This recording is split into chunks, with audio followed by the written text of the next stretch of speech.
Maybe that makes me a pessimist. I've been mic'd up with one of these mics, and I thought I'd put this one up too. Take this guy off? Yes, please. I'll just rotate him away. How's that? Take it down so we can see. That's all right. Okay. All right, thank you. I haven't done this in a few years. This is fun because I have no idea what I'm going to get. One of the nice things for Tony is that, thank you. He apparently had a sermon ready to deliver, and now next week he doesn't have to write one because spiritual revolution is next time. What is grace? Does its meaning vary from religion to religion? I've only heard the term grace used in Christian context. That doesn't mean that other faiths don't have the idea. But the term grace seems to me to be a particularly Christian one. And I think it's being God-filled in a way that's apparent to other people when they encounter you. That they're perceiving that they're getting you plus something. I'm not sure how, and I didn't ask people to put their names on them, and that's fine, because this is anonymous this way. I did this as a teacher for years and years and years with my 7th graders. Their ticket to class was a 3x5 card with a question based either on the reading from the previous night or from something we talked about the previous day, so that they could get me to back up over what I was doing before I introduced new material. And a lot of teachers don't like that because they like to manage what's going to happen during the class and plan it. But I would never know, depending on where my tickets were going to take me, what at least half my class was going to be. But it's for the same thing with you guys. These are your tickets. And if I haven't answered you well, please put your hand up and tell me and say that I was looking for something more or something else. That's the whole point. I think being God-filled is in every faith. I think the term grace is particularly Christian. And I don't speak Arabic. There may be a term for it in Arabic that I don't know, for example. With all the many different spiritual paths of religions in the world, how can we possibly affirm that we are one? I think it depends on how you understand religion. The definition I used to use with my kids was a belief in the supernatural and an attempt to have a relationship with it. Belief in relationship. And I think all the world's faiths are doing that in their own way. Belief in relationship. And so in that respect, I think, although we may differ in the particulars, we're unified in the effort. And you would think there would be a good deal of humility here, that we're approaching the infinite with a mind the size of a lunchbox. We should be kind of humble about that. And we're not, typically. I think the humility is something that we need to work on. And I think when we have that, then I think we approach people from other faiths with the idea. It would be like love. If you wanted to do a study on marital love and you interviewed hundreds of couples that had been married for a long time and said, what's your secret? And you took notes and all that. It would be really strange if I was doing this, after each interview, I ended by saying, well, my wife and I have been married for 40 years, and I know what that is. And your story doesn't resemble our story at all. So I think you must be a little delusional here. I know you believe that you're in love, but it just doesn't square up with the story I got. I mean, that would be an asinine thing to do. And I think in religion, as in love, the more stories we get, the more stories we hear, the more truth we get. And I think that's a unifying process. If religion is a fortress, then you get in it and prepare to defend yourself. And there's a lot of that. I don't think that's what it's supposed to be, personally. How do we defeat addiction? Oh my gosh. With great, great difficulty, first. The people I know who have struggled with this have struggled in many cases for a lifetime with it. So 1, with great effort. 2, with help. I don't know people who can defeat this alone. You need help. Professional help is good. a congregation like you who support each other and have each other's backs. AA has been a huge help to people I know. I had a former student who he'd become an alcoholic, very depressed, brilliant kid, wonderful boy. His parents were terrific. It wasn't their fault, and he knew it. And he wanted to kill himself, but he didn't want them to know that that's what he was trying to do.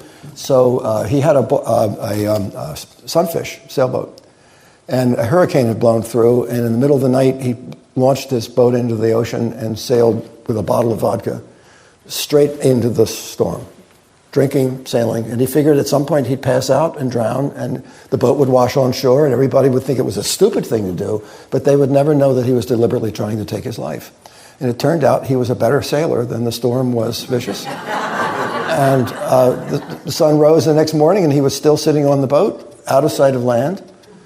But he knew from the rising sun what, general compass direction, and he sailed back and dragged the boat up on the beach and didn't tell anybody. Told me years later.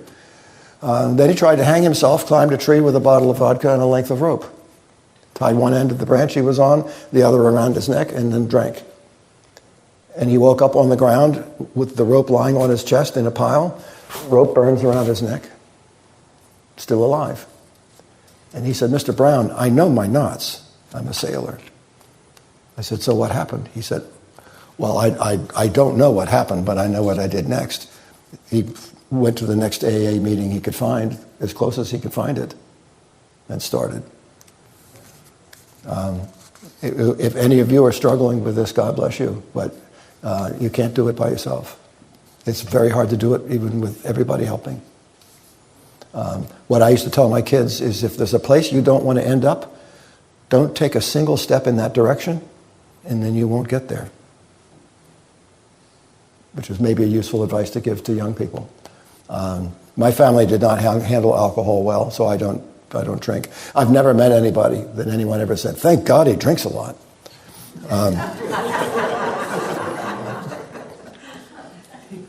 Oh, this is subtle. How does serendipity and magic work together with karma?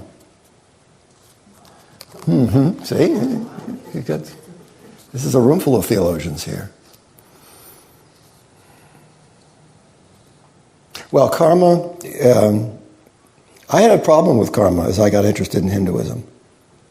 The idea that you pay in this life for things that you did in the past life.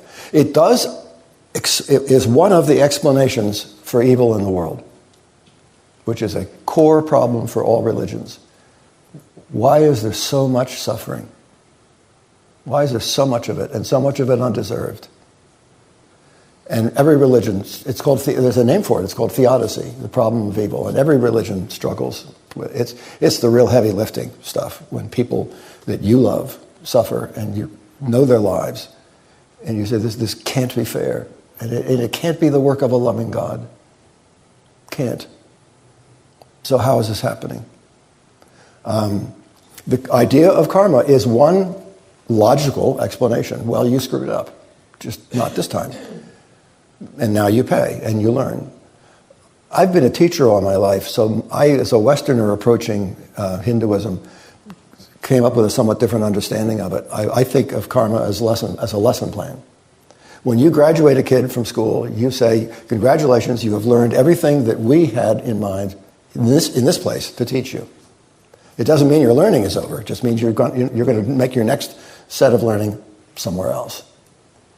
I think we have a lesson plan as human beings of things that we're supposed to learn here. And when we finally learn them, then we graduate.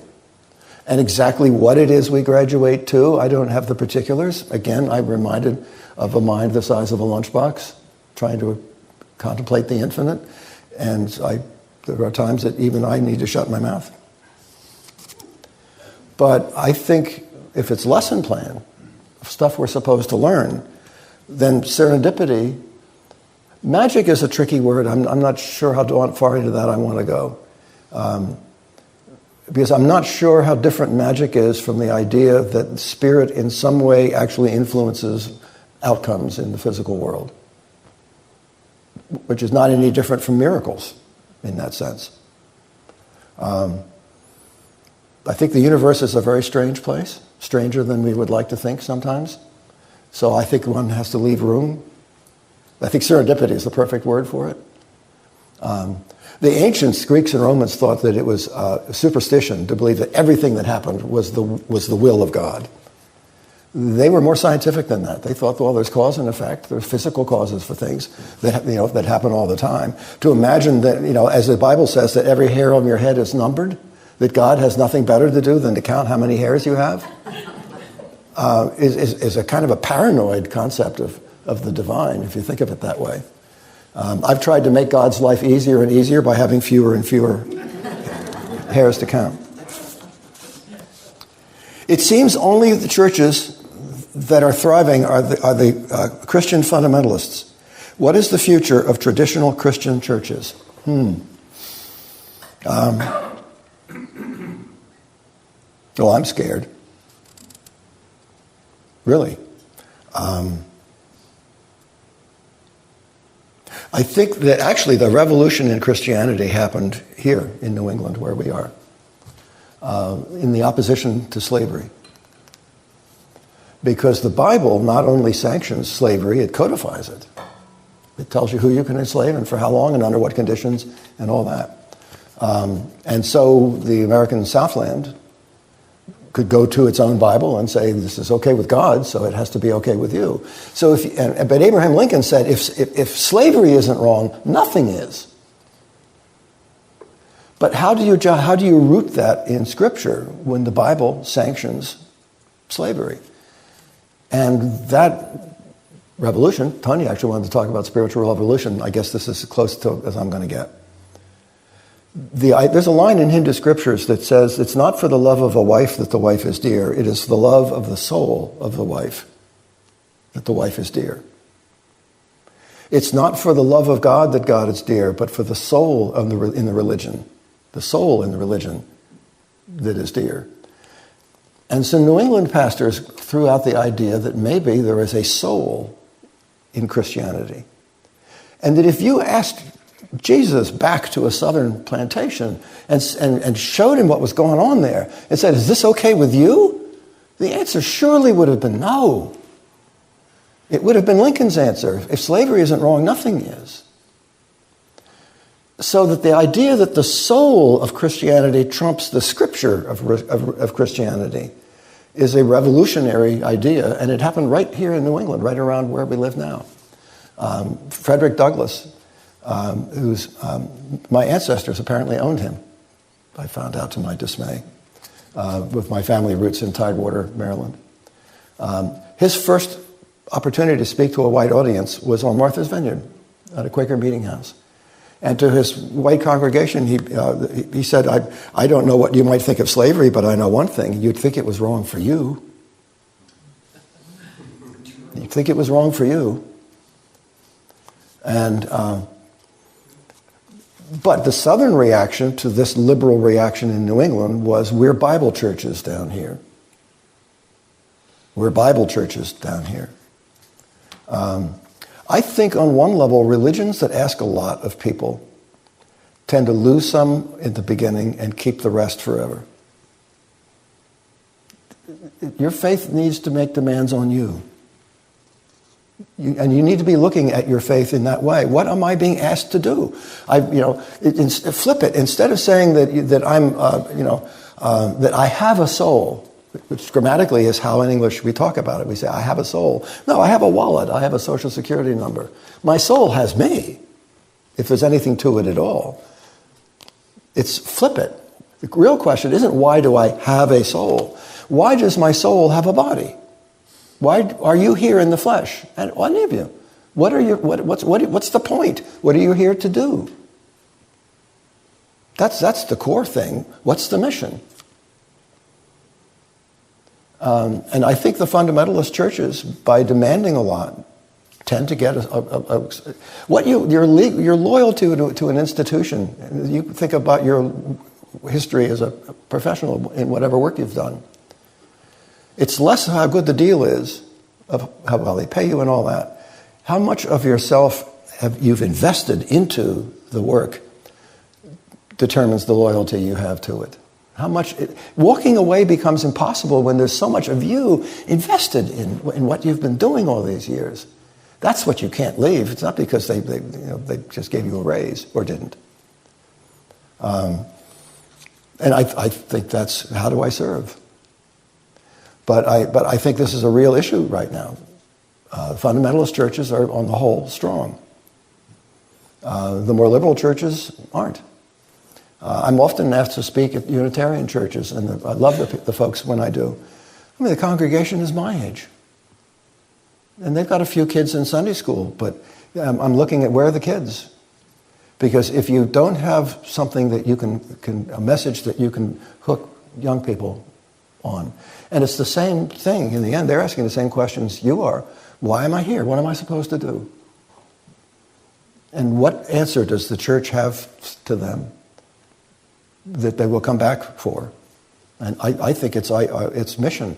Kids are just as idealistic today as they ever were. Don't listen to the talk radio. They're just as hungry to make a difference, to serve. And I think in the end, again, a little less arrogance, a little more humility, and say, look, there's something going on here that's huge, but really hard to get your head around.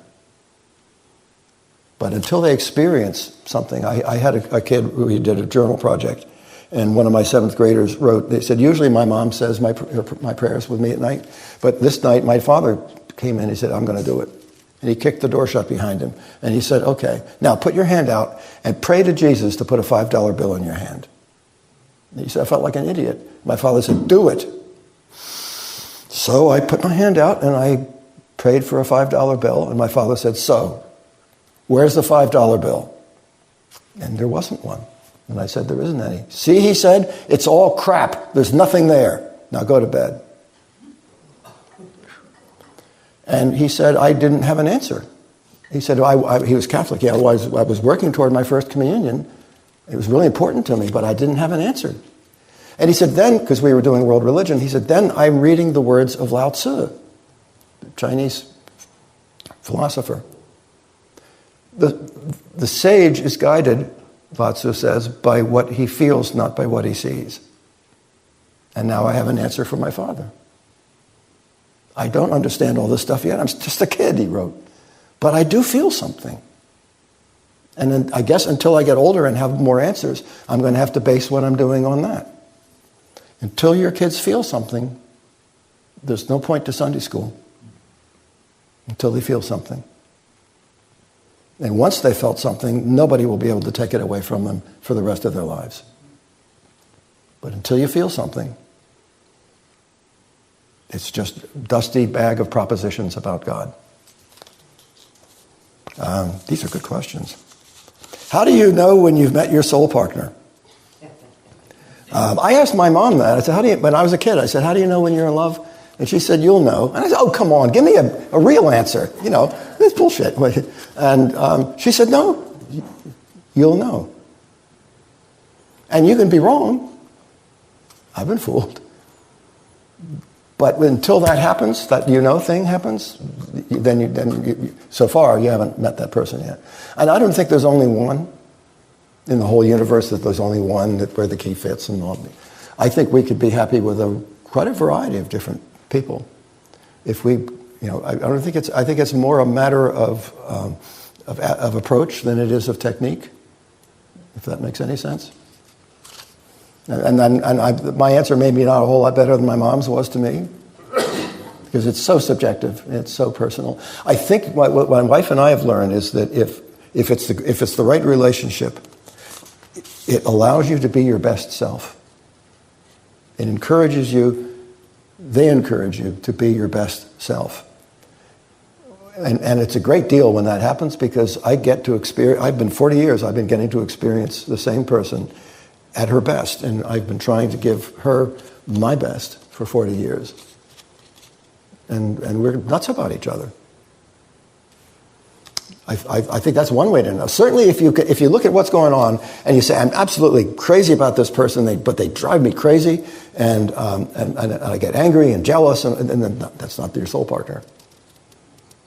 You'll know when you feel like you've come home. like you've come home, like you've arrived. And there's a deep peace in it. And then there can be all kinds of desire and all that good stuff too. But there should be a deep peace at the core of the thing that brings the best of you out all the time. What do you think is the most important question we should ask ourselves each day? How do I help? How do I help? I think. We have 10 Commandments if you're raised Christian. There was a neat book by a fellow named William Least Heat Moon called The Blue Highways. He was an Indian. He was married to a Native American. They got divorced. He referred to it in his book as the Indian Wars. And he got a van and threw a bed in it and went driving down the narrowest blue line roads in the country and wrote as he went. And when he was in the Southwest, he was talking to a Navajo who was a college student. And he said, it must be tough being a Navajo in college. He said, it's tough being a Navajo anywhere. And the guy told him that in his training, he had two commandments, not 10. Commandment number 1, don't go around hurting people. Commandment 2, try to understand things. Can't beat that. If I was going to translate it slightly into a more Hindu vernacular, it would be if God was talking to us, look for me. Look for me. Everywhere, in everything. Hinduism is pantheistic, and the idea of divinity soaking through everything is fundamental to it. So the project, and it would be considered blasphemy for a Christian or a Muslim or a Jew, idolatry, to misinterpret ordinary things for God. There's only one creator, and everything else has God's fingerprints all over it, but it's all created stuff. It's all creation. You're not supposed to fall in love with creation, only God. But the pantheists say, yeah, but creation, God is in soaked through creation. And so the spiritual mission is to look for God everywhere. And you're getting someplace when you see the divine everywhere you look. I think maybe, so that's the first one. Have I seen God? And second, have I helped?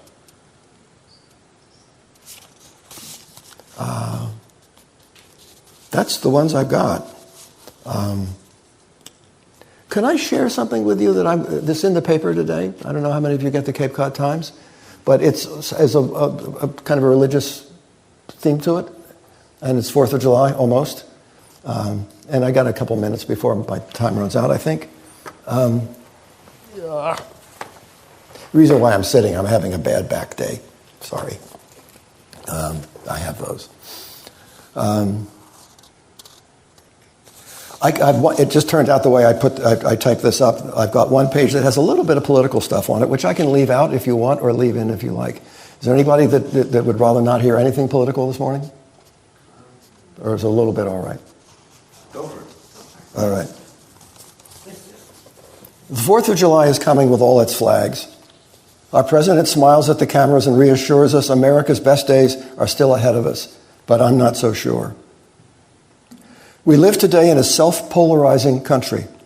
We weaponize each new thing that attracts our attention for the culture wars that have become our obsession. The Hebrew prophet Micah defined righteousness in the biblical sense 3,000 years ago. What does the Lord require of thee, he asked, but to do justice, love mercy, and walk humbly before your God? Justice, love, humility, and mercy. But toxic righteousness is different. It's tribal, it's angry all the time, a collector of grievances.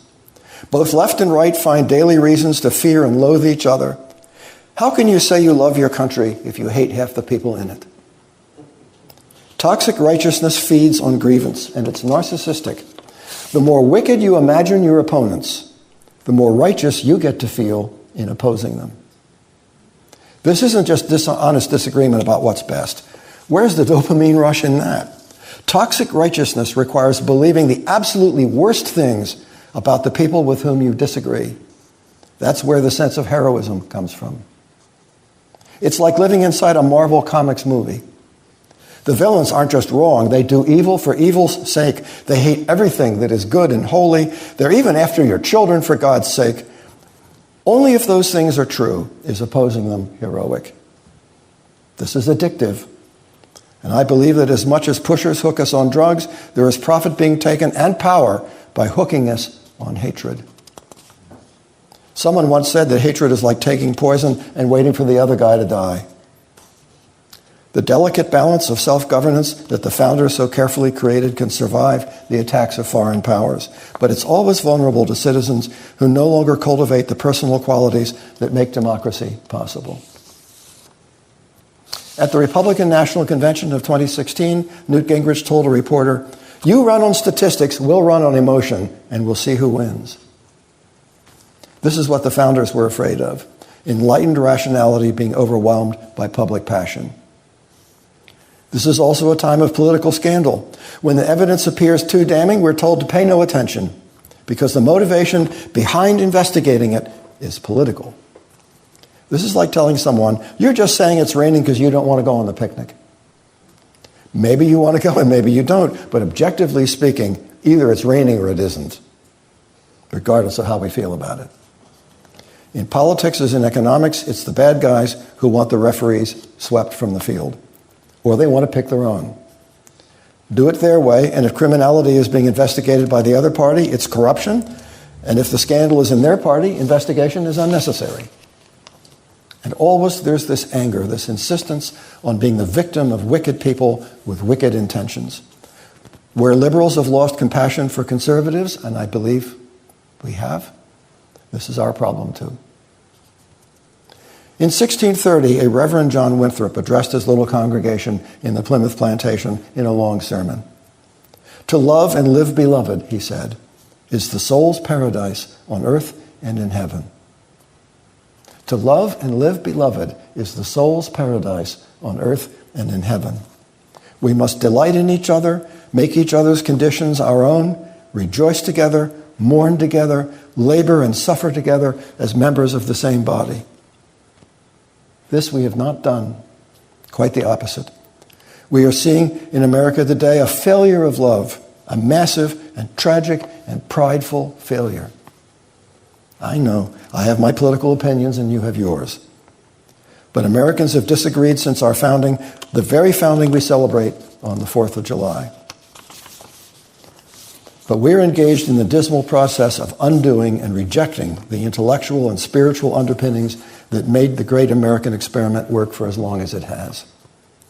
This love I speak of can't be based on desire. We know some people are difficult and we often disagree. This civic love must be based on policy, on the determination to get up every morning and greet each person we meet with a gentle benevolence. Agreement or not, Republican and Democrat alike. This is going to be difficult for us, especially after such a long neglect.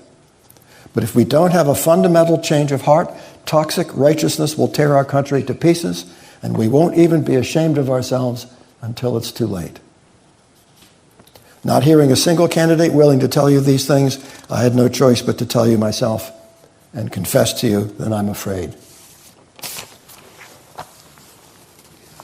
I think I missed somebody, because I did look at these quickly.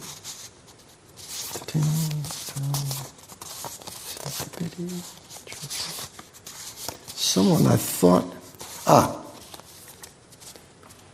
what is your personal journey in choosing Hinduism? That could be a sermon of its own, at least. So a couple ideas in it. I've shared a little bit of it with you already. One is the way I imagine God. I was raised Western. But it is weird that Christian theology and Islamic theology, not Judaism quite so much, imagines God in a very rigid sense. God is God, never changes. Satan, on the other hand, evil, can take any form it wants. That's kind of strange to me. Why is evil capable of taking any form it wants, but not God?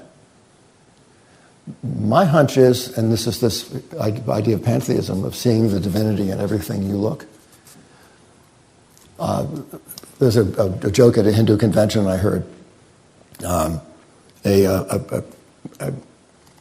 fellow was trying to convert folks. He's an evangelist, and he's in India. And he sees a little boy is finishing his devotions to a statue of Shiva. And he has a line of attack, of logical attack, to try and take this kid's theology apart. And when the boy's finished his first question, he says, I'll give you an apple if you can show me where your God is. And the boy says, I'll give you 2 apples if you can show me where God is not.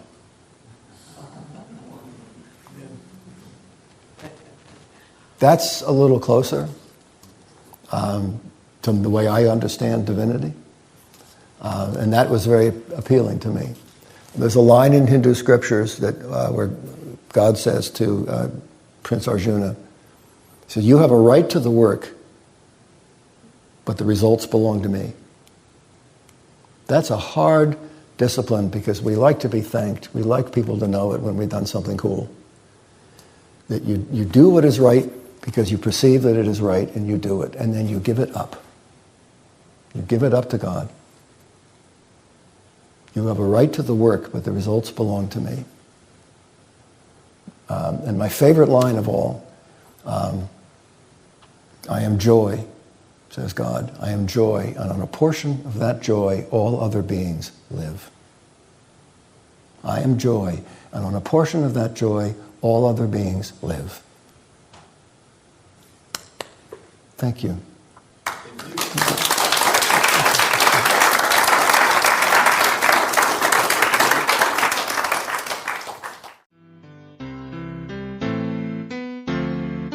You have been watching the message from our Sunday celebration service here at Unity on Cape Cod, providing a positive path for spiritual living. Please join us every Sunday morning at 10 a.m. at 147 Walton Ave, Hyannis, Mass., and visit us online at unityoncapecod.org. This video was made possible in part through a grant from Unity Worldwide Ministries and the Templeton Foundation.